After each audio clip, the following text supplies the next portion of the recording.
Keluarga adalah tempat di mana anggota keluarga itu mendapatkan rasa aman, mendapatkan cinta kasih, mendapatkan pengajaran, mendapatkan apa yang kita sebagai orang, sebagai manusia itu hidup di dalam kebersamaan yang rukun tentunya ya. Nah, dari firman Tuhan ini kita akan belajar bahwa untuk membangun keluarga yang rukun yang pertama adalah hiduplah di dalam kasih. Ya. Akan tetapi kalau ada kasih dan pengampunan sebesar apapun pergumulan, sebesar apapun persoalan, sebesar apapun masalah yang kadang menimbulkan pertengkaran atau masalah-masalah yang lain bisa kembali bersatu. Karena apa? Ada kasih dan pengampunan. Tetapi kalau komunikasi di dalam keluarga itu sehat, bisa meminimalis setiap persoalan, bisa membangun keluarga itu lebih rukun, lebih harmonis, lebih indah, ya. Saling mengerti satu dengan yang lain.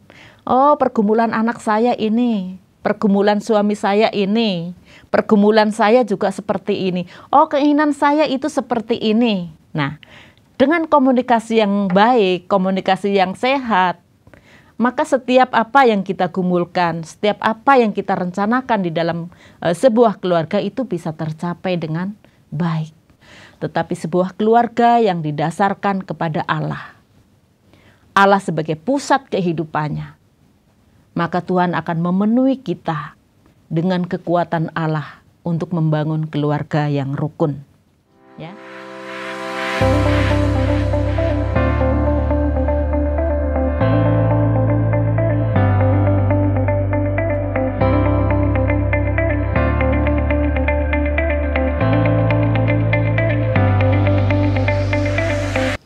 Salam saudara yang terkasih di dalam Tuhan. Berjumpa kembali bersama saya Veronica dalam program Terang Warta Rohani di YTWR Channel. Pada kesempatan ini kita akan belajar satu topik pembahasan firman Tuhan, yaitu membangun keluarga yang rukun. Ya, sebagai dasar firman Tuhan dalam pembahasan kita, saya akan membawa kita untuk membaca dari firman Tuhan di dalam kitab Mazmur pasal 133 ayat yang pertama. Demikian firman Tuhan, sungguh alangkah baiknya dan indahnya apabila saudara-saudara diam bersama dengan rukun. Ya. Mazmur ini ditulis oleh Raja Daud sebagai nasihat bagi kita, orang-orang yang percaya kepada Tuhan. Saudara, keluarga, ya, berbicara tentang keluarga. Keluarga adalah tempat di mana anggota keluarga itu mendapatkan rasa aman, mendapatkan cinta kasih, mendapatkan pengajaran, mendapatkan apa yang kita sebagai orang, sebagai manusia itu hidup di dalam kebersamaan yang rukun tentunya ya. Kita rindu, kita menikmati kekeluargaan yang baik, menikmati kasih, saling mengasihi satu dengan yang lain. Akan tetapi ternyata masih banyak orang di dalam keluarga itu mengalami berbagai macam persoalan. Ada perpecahan, ada pertikaian, ada ketidakharmonisan yang membuat anggota keluarga itu merasa tidak nyaman, tidak rukun. Ya. Ada juga anggota keluarga yang selama hidupnya di dalam keluarga itu mengalami perpecahan, permusuhan, ya. Tidak ada kerukunan, bahkan saling membenci satu dengan yang lain. Nah, itu adalah sesuatu yang miris. Tetapi firman Tuhan pada saat ini mengajarkan kepada kita bagaimana kita sebagai orang yang percaya kepada Tuhan itu membangun keluarga yang rukun. Nah, dari firman Tuhan ini kita akan belajar bahwa untuk membangun keluarga yang rukun yang pertama adalah hiduplah di dalam kasih. Ya. Hiduplah di dalam kasih. Bahwa kasih itu menjadi dasar yang sangat utama atau prinsip di dalam keluarga itu. Untuk membangun keluarga yang rukun yaitu didasarkan kepada kasih Allah. Kasih yang besar yang datang daripada Allah. Yang ada di dalam hati kita sehingga kita di dalam keluarga itu bisa saling mengasihi satu dengan yang lain. Bisa saling menghormati, bisa saling mengampuni, Karena kita memang di dalam keluarga itu tidak terlepas adanya perselisihan ya. Beda pendapat antara orang tua dan anak, antara suami dan istri, kadang beda pendapat, beda prinsip, dan berbagai macam persoalan di dalam kehidupan keluarga ini. Akan tetapi kalau ada kasih dan pengampunan, sebesar apapun pergumulan, sebesar apapun persoalan, sebesar apapun masalah yang kadang menimbulkan pertengkaran atau masalah-masalah yang lain, bisa kembali bersatu. Karena apa? Ada kasih dan pengampunan. Saling mengasihi, saling mengampuni, sehingga keluarga itu rukun kembali. Nah, itulah yang kita rindukan. Kalau kita hidup di dalam Tuhan, kita tahu kebenaran-kebenaran firman Tuhan, maka hidup kita akan dipenuhi dengan kasih Allah. Kita mudah untuk mengampuni.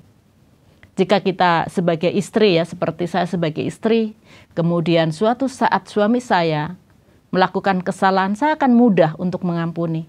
Karena apa? Firman Tuhan mengajarkan kita untuk mengampuni. Itulah dasar hidup kita sebagai orang yang percaya di dalam Tuhan. Kemudian yang kedua yaitu untuk menciptakan keluarga yang rukun. Harus dimulai dengan komunikasi yang sehat. Ya. Komunikasi yang sehat.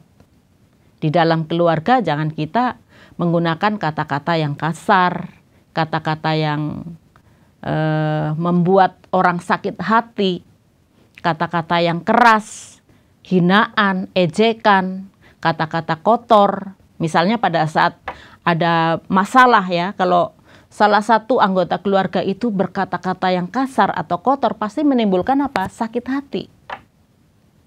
Tapi komunikasi yang baik, komunikasi yang sehat, saling menghargai, saling menghormati satu dengan yang lain, maka sebesar apapun persoalan di dalam keluarga itu akan bisa diselesaikan.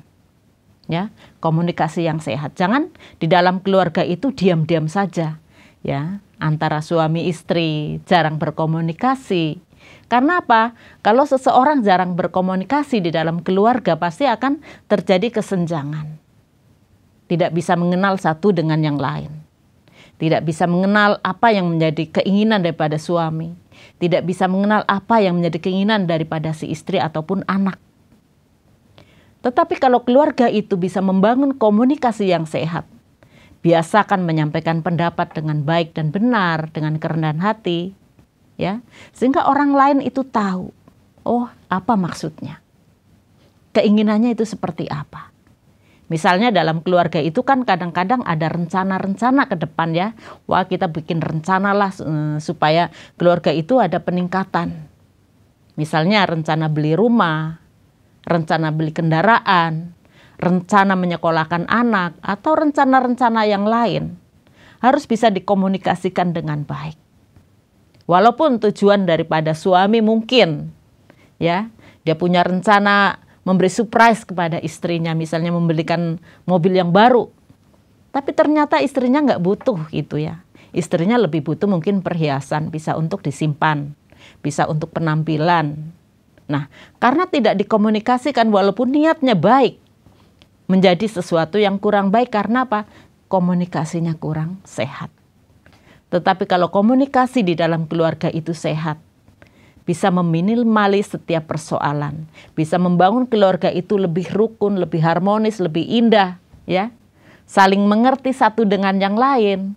Oh, pergumulan anak saya ini, pergumulan suami saya ini, pergumulan saya juga seperti ini. Oh, keinginan saya itu seperti ini. Nah, dengan komunikasi yang baik, komunikasi yang sehat, maka setiap apa yang kita gumulkan, setiap apa yang kita rencanakan di dalam sebuah keluarga itu bisa tercapai dengan baik. Bisa saling mendukung satu dengan yang lain. Dan dengan komunikasi yang baik akan meminimalis kesalahpahaman di dalam keluarga. Ya, maka keluarga itu akan mengalami kerukunan, mau indah ternyata ya. Saling memahami satu dengan yang lain. Saling mendukung kalau ada rencana-rencana dalam keluarga itu. Misalnya anak punya cita-cita, wah nanti kalau saya sudah lulus SMA, saya akan kuliah di sini. Pak, Bu, nanti kalau aku udah lulus SMA, saya ingin kuliah di sini. Disampaikan dengan baik. Oh iya, bagus. Bagaimana kalau seperti ini, kata bapaknya. Bagaimana kalau seperti ini, kata ibunya. Kita berkomunikasi dengan baik, merencanakan sesuatu dengan baik, maka semuanya bisa berjalan dengan baik. Karena apa? Saling mendukung, saling mensupport satu dengan yang lain. Sehingga setiap rencana-rencana yang kita rindukan itu bisa terlaksana dengan baik, ya. Pendengar, ini sangat penting untuk menciptakan keluarga yang rukun di dalam kehidupan kita sebagai keluarga. Nah, kemudian yang ketiga, rukun juga terjadi kalau kita di dalam keluarga itu membangun persekutuan dan juga doa, ya. Dibangun di atas dasar kepercayaan kepada Tuhan, ya. Meletakkan Tuhan sebagai tujuan di dalam kehidupannya, meletakkan Tuhan sebagai dasar di dalam kehidupan keluarga itu, ya. Karena apa? Dengan kekuatan kita tidak bisa berbuat apa-apa. Tetapi sebuah keluarga yang didasarkan kepada Allah sebagai pusat kehidupannya, maka Tuhan akan memenuhi kita dengan kekuatan Allah untuk membangun keluarga yang rukun, ya. Kemudian selain kita membangun dan meletakkan dasar keluarga kita di dalam Tuhan, hidup kita juga harus didasarkan kepada kebenaran-kebenaran firman Tuhan, ya. Hidup di dalam kebenaran itu akan menolong kita membangun keluarga yang rukun satu dengan yang lain. Tidak ada dusta di antara kita. Suami terbuka terhadap istri, istri terbuka kepada suaminya. Di dalam keluarga itu ada kebenaran Allah, ya, ada kebenaran, sehingga tidak ada perselingkuhan, tidak ada saling tidak percaya satu dengan yang lain, karena masing-masing memberikan yang terbaik. Kalau kita hidup takut akan Tuhan, kita percaya kepada Tuhan, maka kita memberi yang terbaik di dalam keluarga kita. Suami mengasihi istri, istri tunduk kepada suami, anak-anak menghormati orang tua mengasihi anak-anak. Karena apa? Itulah dasar daripada firman Tuhan. Kalau keluarga itu saling mengasihi satu dengan yang lain, niscaya keluarga itu akan rukun. Kemudian yang terakhir yaitu bahwa di dalam keluarga juga butuh kerendahan hati dan juga pengampunan, ya. Kerendahan hati itu sangat penting. Jadi tidak egois satu dengan yang lain, saling rendah hati. Karena apa? Keluarga itu adalah satu kesatuan di dalam tubuh Kristus, satu kesatuan. Tidak boleh sebagai seorang suami dia merasa lebih daripada istrinya. Sebagai seorang istri mungkin karena dia pekerjaannya lebih bagus daripada suaminya, dia lebih tinggi, merasa lebih lebih bisa, sehingga dia sombong, tidak mau tunduk. Itu hal-hal yang keliru. Tetapi kalau ada kerendahan hati bahwa kita adalah kesatuan, saling mendukung satu dengan yang lain, ya, mengutarakan sesuatu dengan rendah hati, saling menghormati. Apapun pekerjaan suaminya, apapun pekerjaan istrinya, apapun keadaan anaknya, saling mendukung satu dengan yang lain dengan kerendahan hati, niscaya keluarga itu akan menjadi keluarga yang rukun. Karena apa? Saling menghormati, saling mendukung, saling menghargai satu dengan yang lain. Nah, kalau kita diorangkan bagaimana perasaan kita, pasti kita merasa bangga. Wah, saya dikasihi oleh suami saya dikasihi oleh istri saya dikasihi oleh orang tua saya, kata anak saya. Wah, luar biasa. Jadi saling merasa dikasihi, nyaman di dalam keluarga itu. Jadi akan saling menjaga perasaan masing-masing. Tidak mudah menghujat, tidak mudah kasar, tidak mudah marah atau seperti apa. Tapi bisa menyampaikan segala sesuatunya dengan rendah hati. Ya, saling menghormati. Jadi melalui beberapa hal yang sudah kita pelajari tadi, kita bisa mencapai sebuah keluarga yang diidam-idamkan, keluarga yang rukun, keluarga yang harmonis, keluarga yang bisa bertumbuh bersama di dalam Tuhan, keluarga yang saling mengasihi, maka kita bisa menikmati indahnya hidup berkeluarga. Kiranya Tuhan memberkati kita. Sampai jumpa di program selanjutnya, yaitu di YTWR Channel. Tuhan memberkati. Terima kasih Anda sudah mengikuti program kami. Jika Anda diberkati, jangan lupa like, komen, dan share supaya Anda tidak ketinggalan setiap program terbaru kami. Jangan lupa juga untuk subscribe channelnya dan nyalakan loncengnya. Jika Anda ingin mendukung pelayanan kami, bisa melalui rekening kami berikut ini atau menghubungi kami di sini.